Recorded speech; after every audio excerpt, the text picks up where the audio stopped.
Ayan, so ginamit muna natin yung harap ng ating tindahan dito para sa paggawa ng fence concrete post natin dahil ang daming order natin ngayon.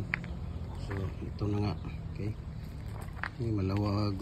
maluwag pa dito ano, nasa mga 10 bags pa siguro ito.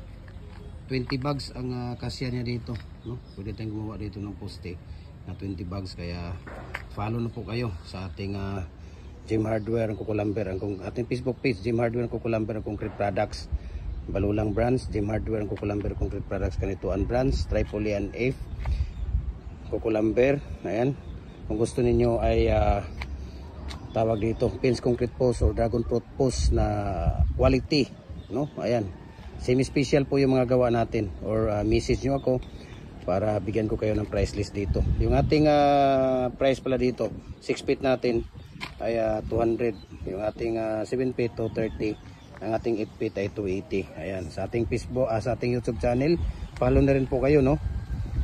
Jim Hardware Kukulamber Concrete Products. Ayan, para updated kayo sa ating mga video. We can ship nationwide sa ating mga molders, okay?